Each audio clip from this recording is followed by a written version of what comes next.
আসসালামু আলাইকুম প্রিয় দর্শক, অন্য মঞ্চের আলাপ চাইতায় আপনাদের সকলকে আমন্ত্রণ জানাচ্ছি। দর্শক, একটি ছবি কল্পনা করুন। মঞ্চের এক পাশে দাঁড়িয়ে আছেন বাংলাদেশের অন্তর্বর্তী সরকারের গুরুত্বপূর্ণ ব্যক্তিরা, দরাজগোলায় বলছেন দেশে জঙ্গি নেই, সব শান্ত। আর মঞ্চের অন্য প্রান্তে বাংলাদেশের অন্তর্বর্তী সরকারের সবচেয়ে নতুন এবং সবচেয়ে ঘনিষ্ঠ ভূ রাজনৈতিক মিত্র পাকিস্তান। তাদের সবচেয়ে প্রভাবশালী সংবাদপত্র ডন প্রকাশ করেছে এক বিস্ফোরক রিপোর্ট, যার শিরোনাম হলো militancy, Bangladesh militant pipeline to Pakistan. অর্থ হলো জঙ্গিবাদ, পাকিস্তানে বাংলাদেশের জঙ্গি পাইপলাইন। দর্শক, ঢাকা যখন বলছে সব ঠিক আছে, ইসলামাবাদ তখন আঙ্গুল দিয়ে দেখিয়ে দিচ্ছে যে বাংলাদেশ থেকে জঙ্গিদের একটি গোপন পাইপলাইন পাকিস্তানে যাচ্ছে। কি এক চরম অসঙ্গতি! বিগত 16 মাস ধরে বাংলাদেশের রাষ্ট্রযন্ত্র যখন গত বছরের আগস্টে জেল পালানো জঙ্গিদের ধরতে ব্যর্থ, তখন সরকার আন্তর্জাতিক মঞ্চে জঙ্গিবাদ অস্বীকার করছে। এমনকি মালয়েশিয়া পুলিশ দেশটিতে বসে জঙ্গি সন্দেহে বেশ কয়েকজন বাংলাদেশিকে গ্রেপ্তার করলেও ঢাকার পুলিশের জবাব ছিল জঙ্গিবাদ আসলে আওয়ামী লীগের নাটক ছিল। অথচ শেখ হাসিনার পতনের পর ঢাকার সঙ্গে ইসলামাবাদের কূটনৈতিক ও সামরিক সম্পর্ক ঐতিহাসিকভাবে উষ্ণ হচ্ছে। ভূ রাজনীতির নতুন বন্ধুত্বের মাঝে কেন পাকিস্তানের সবচেয়ে প্রভাবশালী মিডিয়া বাংলাদেশের নিরাপত্তা ব্যর্থতাকে আঙ্গুল দিয়ে দেখিয়ে দিল? এটি দক্ষিণ এশীয় কূটনীতির এক নিখুঁত কৌতুক। নতুন বন্ধুত্বের মিষ্টি হাসির নিচে লুকিয়ে আছে চরমপন্থার অন্ধকার চোরাগোপ্তা পথ। বিস্তারিত জানতে চলুন যাওয়া যাক বিশ্লেষণ। 24 5 আগস্ট শেখ হাসিনা সরকারের পতনের পর সারা দেশে অনেকগুলো কারাগারে কয়েদি ও হাজতিরা বিদ্রোহ করে। সাধারণ কয়েদির পাশাপাশি মৃত্যুদণ্ডপ্রাপ্ত অনেক আসামিও পালিয়ে যান। এদের মধ্যে জঙ্গি তৎপরতায় জড়িতরাও ছিলেন। ইত্তেফাকে গত বছরের ডিসেম্বরে প্রকাশিত এক প্রতিবেদনে বলা হয়, জেল থেকে পালানো 78 জঙ্গি এখনো অধরা। অন্যদিকে গত জুলাই প্রথম আলোর প্রতিবেদনে বলা হয়, জঙ্গি, মৃত্যুদণ্ডপ্রাপ্ত সহ 700 বন্দী এখনো পলাতক, উদ্ধার হয়নি 20টি আগ্নেয়াস্ত্র। কারা অধিদপ্তরের মহাপরিদর্শক ব্রিগেডিয়ার জেনারেল সৈয়দ মোতাহের হোসেন জানান, পালিয়ে যাওয়া বন্দীদের মধ্যে 69 জন ঝুঁকিপূর্ণ। তাদের 60 জন মৃত্যুদণ্ডপ্রাপ্ত এবং 9 জন জঙ্গি। এছাড়া কারাগার থেকে লুট হওয়া কিছু চাইনিজ রাইফেল ও শটগান উদ্ধার হয়নি। এই পরিস্থিতিতে নিরাপত্তার ঝুঁকি তৈরি হয়েছে। তবে শুরু থেকে বিষয়টি নিয়ে গা ছাড়া ভাব দেখা গেছে সরকারের মধ্যে। এমনকি আওয়ামী লীগ সরকার পতনের পরের কয়েক মাস নিষিদ্ধ সংগঠন হিজবুত তাহরীর প্রকাশ্য কার্যক্রম চললেও না দেখার নীতি নেয় সরকার। বিষয়টি নিয়ে জাতীয় ও আন্তর্জাতিক প্রচন্ড চাপে শেষ পর্যন্ত টনক নয়। এবছরের 7 মার্চ পল্টনে মার্চ ফর খিলাফা কর্মসূচিতে বাধা দেয় পুলিশ। এরপর থেকে হিজবুত তাহরীর সংগঠিত কর্মসূচি বন্ধ করলেও ঢাকার বিভিন্ন স্থাপনায় নিয়মিত শোভা পাচ্ছে তাদের পোস্টার। অনলাইনে চলছে জোরদার তৎপরতা। আরো বেশ কয়েকটি সংগঠনের সক্রিয়তা চোখে পড়ার মতো। জঙ্গিবাদের বিরুদ্ধে প্রতিবেদন করে অনলাইনে হুমকির মুখে পড়েছেন সংবাদকর্মীরা। বিভিন্ন সময় সরকারের ভূমিকায় মনে হচ্ছে জঙ্গিবাদ দমন করা তো দূরের কথা, বিষয়টি স্বীকার করতেও রয়েছে প্রচন্ড অনীহা। এমনকি হাস্যকর বয়ানও এসেছে নিয়মিত বিরোধীদের। জঙ্গিবাদে জড়িত থাকার অভিযোগে মালয়েশিয়া গত জুন পর্যন্ত 36 বাংলাদেশি শ্রমিক গ্রেপ্তার হন। এরপর স্বরাষ্ট্র উপদেষ্টা জাহাঙ্গীর আলম চৌধুরী দাবি করেন, দেশে জঙ্গিবাদের কোনো অস্তিত্ব নেই। তার চেয়েও এক ধাপ সরেস বক্তব্য করেন ডিএমপি কমিশনার শেখ মোহাম্মদ সাজ্জাদ আলী। হোলি আর্টিজানে হামলার নবম বর্ষপূর্তির আগের রাতে তিনি দাবি করে বসেন, বাংলাদেশে কোনো জঙ্গি নেই, আছে শুধু ছিনতাইকারী। এই বক্তব্য নিয়ে হইচই শুরু হলে পরে অবশ্য একটি ব্যাখ্যা দেয় ডিএমপি। দাবি করা হয় কমিশনার বক্তব্য খণ্ডিত আকারে প্রকাশ করেছে সংবাদ মাধ্যম। দর্শক, এভাবে অস্বীকারের নীতি অব্যাহত রেখেছে সরকার, তবে তাতে সংকট কমার চেয়ে আরো ঘনীভূত হয়। আগস্টে বিবিসি বাংলার এক প্রতিবেদনে বলা হয়, 5 আগস্টের পর পরিবর্তিত পরিস্থিতিতে বাংলাদেশে জঙ্গিবাদ নিয়ে পুলিশ প্রশাসন এবং নীতি নির্ধারণী পর্যায়ে চিন্তা ভাবনা একটা বড় পরিবর্তন দেখা গেছে। অন্তর্বর্তী সরকারের স্বরাষ্ট্র উপদেষ্টা এবং পুলিশের ঊর্ধ্বতন কর্মকর্তারা বাংলাদেশের জঙ্গিবাদের অস্তিত্বই অস্বীকার করছেন। আওয়ামী লীগ সরকারের সময় অনেক কিছুতেই জঙ্গি তকমা দেওয়ার একটা প্রবণতা দেখা গেছে বলে সমালোচনা রয়েছে। তবে এখন আবার রাষ্ট্রীয় বাহিনী দেশে জঙ্গিবাদের কোনো অবস্থান নেই এবং অতীতের সবকিছুই ছিল নাটক, এরকম ব্যাখ্যা করার চেষ্টা অনেকের কাছে লক্ষণীয়। তবে অন্ধ হলে যে প্রলয় বন্ধ থাকে না, তার প্রমাণও দেখা যাচ্ছে দ্রুত। দেশের সীমানা পেরিয়ে বিদেশে জঙ্গি রপ্তানির সঙ্গে জড়িয়ে যাচ্ছে বাংলাদেশের নাম। দেশের মিডিয়ার পাশাপাশি বিদেশি মিডিয়াতেও আসছে আশঙ্কাজনক খবর। নতুন যাত্রা শুরু করা সংবাদ মাধ্যম দ্য ডিসেন্ট গত মে মাসে চাঞ্চল্যকর একটি অনুসন্ধানী প্রতিবেদন প্রকাশ করে। জানা যায়, পাকিস্তানে গিয়ে দেশটির সেনাবাহিনীর বিরুদ্ধে লড়াই করছেন বাংলাদেশি বেশ কিছু যুবক। তারা সবাই আফগান তালেবান সমর্থিত তেহরিকে তালেবান পাকিস্তান বা টিটিপির সদস্য। উত্তর ওয়াজিরিস্তানে পাক আফগান সীমান্তে পাকিস্তান সেনাবাহিনীর অভিযানে অন্তত একজন বাংলাদেশি তরুণ নিহত হয়েছেন। এই প্রতিবেদনের পর অনলাইনে বিভিন্ন হুমকির মুখোমুখি হন দ্য ডিসেন্ট সম্পাদক কদরুদ্দিন শিশির। বিষয়টি নিয়ে 5 অক্টোবর আরেকটি প্রতিবেদনও প্রকাশ করা হয়। তবে এ বিষয়ে নীরব ভূমিকা নেয় আইন শৃঙ্খলা বাহিনী। পরিস্থিতির ভয়াবহতা নিয়ে পাকিস্তানের সংবাদ মাধ্যমও সরব হয়েছে। এ বিষয়ে 7 ডিসেম্বর বিশাল প্রতিবেদন প্রকাশ করে পাকিস্তানের প্রভাবশালী সংবাদ মাধ্যম দ্য ডন। শিরোনামে বলা হয়, পাকিস্তানে জঙ্গি সরবরাহের পাইপলাইন তৈরি হয়েছে বাংলাদেশ থেকে। বাংলাদেশের কাউন্টার টেররিজম ইউনিটের বরাত দিয়ে জানানো হয়, বর্তমানে অন্তত 2 ডজন বাংলাদেশি নাগরিক পাকিস্তানের টিটিপি ও অন্য জঙ্গি সংগঠনের হয়ে লড়াই করছে। উদ্বেগজনক এই প্রবণতা বিশেষজ্ঞরা উদ্বিগ্ন। ডনের প্রতিবেদনে বাংলাদেশি কয়েক তরুণের ব্যাপারে সুনির্দিষ্ট তথ্য দেওয়া হয়েছে। এদের কয়েকজন এরই মধ্যে নিহত হয়েছেন। পাকিস্তানের টিটিপির মুখপাত্রের দায়িত্বে আছেন ইমরান হায়দার নামের একজন। তিনি নিজেকে বাংলাদেশ বিমান বাহিনীর সাবেক প্রকৌশলী হিসেবে দাবি করেন। সিটিটিসির তথ্য অনুযায়ী তিনি বাংলাদেশ ছাড়েন 2023 সালের এপ্রিলে।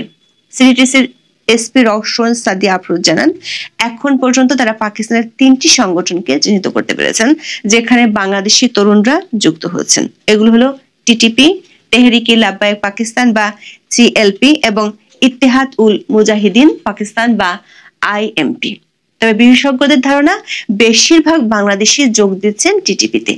এই জঙ্গি গোষ্ঠী 2007 সালে বায়তুল্লাহ মেহসুদের নেতৃত্বে প্রতিষ্ঠিত হয়।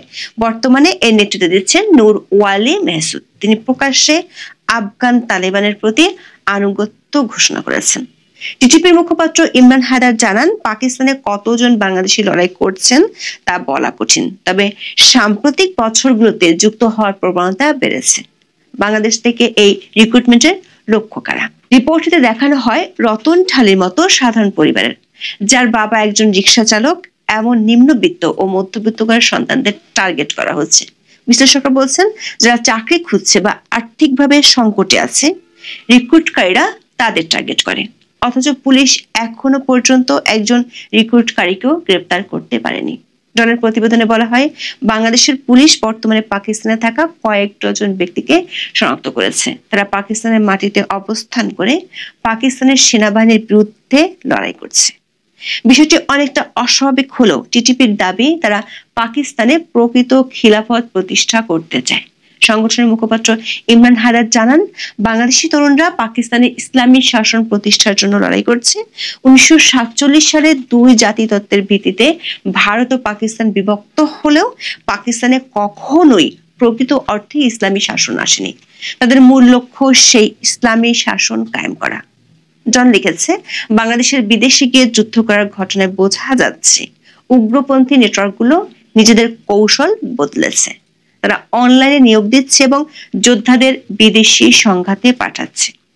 এমন অবস্থা বাংলাদেশের ভাবমূর্তির জন্য সংকট তৈরি করছে বলে ইঙ্গিত দেওয়া হয় প্রতিবেদনে। হোলি আর্টিজানের ঘটনার পর বাংলাদেশ জঙ্গি তৎপরতা ঠেকাতে সরকার কঠোর হয়েছিল বলে উল্লেখ করেছে জন। তবে এখন নিষিদ্ধ কয়েকটি সংগঠন আবার মাথা চাড়া দেওয়ার চেষ্টা করছে। ঢাকার গত মার্চে হিজবুত তাহরিরের শত শত সদস্যের প্রকাশ্য মিছিল করার বিষয়টিও লিখেছে জন। বলা হয়, হিজবুত তাহরির কর্মীরা বাংলাদেশের ধর্মনিরপেক্ষ গণতন্ত্র বিলুপ্ত করে ইসলামী খেলাফত কায়েমের দাবি তোলেন। দর্শক, অথচ ডিএমপি কমিশনার দাবি করেছিলেন দেশে কোনো জঙ্গি নেই, আগেও ছিল না, আছে কেবল পেটের তাড়নায় রাস্তায় নামা কিছু ছিনতাইকারী। আওয়ামী লীগ সরকার জঙ্গি নাটক সাজিয়েছিল বলেও দাবি করেছিলেন ডিএমপি কমিশনার। তবে ডনের এই প্রতিবেদন দেখাচ্ছে অস্বীকারের পরিণাম গড়াচ্ছে বহু দূর পর্যন্ত। শুধু দেশে নয়, বিদেশেও সক্রিয় হচ্ছে বাংলাদেশি জঙ্গিরা। এই প্রবণতা কত দূর পৌঁছায় সেটি এখন দেখার বিষয়। এখন এই পর্যন্ত। সবাই ভালো থাকুন। প্রিয় দর্শক, ছোট্ট একটি ঘটনা, ছোট্ট একটি সংবাদ হয়তো অনেকেরই চোখে এড়িয়ে গেছে, কিন্তু এই ঘটনার যে ব্যাপ্তি, যে গভীরতা, যে বিশেষ ইঙ্গিত, তা অবশ্যই অবশ্যই বিশেষ তাৎপর্য বহন করে। অন্তত আমি মনে করি ঘটনাটি হচ্ছে ঢাকা বিশ্ববিদ্যালয়ের 3টি হলের প্রবেশ পথে পাকিস্তানের প্রতীকী পতাকার উপর দিয়ে হেঁটে প্রতিবাদ জানিয়েছে একদল শিক্ষার্থী। সোমবার বিকেলে জিয়াউর রহমান হল এবং বিজয় 71 হলের প্রবেশ পথে এ ধরনের ঘটনা ঘটে। তার আগে রবিবার বিশ্ববিদ্যালয়ের সার্জেন্ট জহুরুল হক হলের প্রবেশ পথে একই ধরনের ঘটনা হয় এবং একই সঙ্গে ডাকসুর ভবনের সামনে একই ধরনের ঘটনা হয়। প্রশ্ন হচ্ছে যে যারা এই প্রতিবাদ কর্মসূচি আয়োজন করলো, এই সাহসিকতার দৃষ্টান্ত তুলে ধরলো, তারা কি আওয়ামী লীগের রাজনীতির সঙ্গে জড়িত? তারা কি ছাত্রলীগের নেতাকর্মীদের কেউ? নিশ্চয়ই না। এই কারণেই বলছিলাম যে এই বিষয়টি কি ইঙ্গিত বহন করছে, আমি সে বিষয়ে পরে আসছি। এবং প্রথমে একটু বলে রাখি যে কোন দেশের পতাকাকে অবমাননা করা, অসম্মান করা আমি কোনোভাবেই সমর্থন করি না। তবে এই যে শিক্ষার্থীরা কতটা সতর্কতার সঙ্গে, কতটা সচেতনভাবে তারা প্রতীকী পতাকা করে তার উপর দিয়ে হেঁটে গিয়ে প্রতিবাদ জানিয়েছে, এটিও অবশ্যই বিশেষ দৃষ্টি দেওয়ার মতন। প্রতীকী সেই পতাকায় কি লেখা হয়? সেখানে লেখা ছিল নো কম্প্রোমাইজ উইথ রাজাকার। যারা প্রতিবাদ করেছেন তারা বলছেন, যাদের ত্যাগ ও রক্তের বিনিময়ে আমরা স্বাধীন সার্বভৌম বাংলাদেশ অর্জন করেছি, একই সঙ্গে আমরা ঘৃণা ও প্রতিবাদ জানাই সেই পাক হানাদার বাহিনী এবং তাদের দোসর রাজাকার আল বাদরদের প্রতি, যারা আমাদের মা বোনদের উপর নির্বিচারে নির্যাতন চালিয়েছে এবং মুক্তিযোদ্ধাদের নৃশংসভাবে হত্যা করেছিল।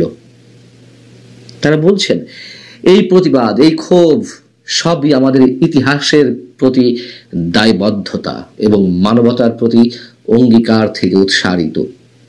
আশা করি ঢাকা বিশ্ববিদ্যালয় থেকে আমাদের এই উচ্চারণ স্বাধীনতার মূল্য স্মরণ করিয়ে দেবে এবং ভবিষ্যৎ প্রজন্মকে অন্যায়ের বিরুদ্ধে দৃঢ় থাকার বার্তা দেবে। আমি প্রথমে বলেছি যে এই ঘটনাটি আমার দৃষ্টিতে বা অনেকের দৃষ্টিতে অনেক বড়। তার কারণ স্বাধীনতা বিরোধী শক্তির যে আস্ফালন পুরো দেশ জুড়ে, গণমাধ্যম থেকে শুরু করে প্রশাসনের সর্বত্র, সেখানে এই ঘটনাটিকে একেবারে এড়িয়ে যাওয়ার কিছু নেই। এর কয়েকদিন আগে অর্থাৎ 1 ডিসেম্বর রাতে আমরা দেখলাম সাংস্কৃতিক সংগঠন উদীচী শিল্পী গোষ্ঠী তারা যে মোমবাতি প্রজ্বলন কর্মসূচির আয়োজন করলো, সেখানে প্রকাশ্যে জয় বাংলা স্লোগান তুলে ধরা হলো। মানে একটু খেয়াল করে দেখুন যে এই দেশে জয় বাংলা স্লোগানকে উচ্চারণ করছে আমাদের মুক্তিযুদ্ধের স্লোগান। এগুলো তো আওয়ামী লীগের সম্পত্তি নয়, মুক্তিযুদ্ধের স্লোগান, আমাদের জাতীয় সম্পদ। সেই ধরনের স্লোগান কেউ দিচ্ছে,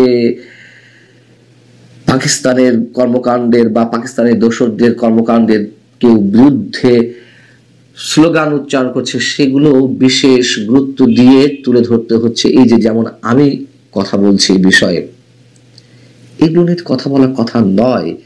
তার মানে এই দেশ কোথায় গেছে, কোথায় নিয়ে যাওয়া হচ্ছে, কারা এর পিছনে ক্রিয়ানক ভূমিকা পালন করছে, সবই আমরা জানি।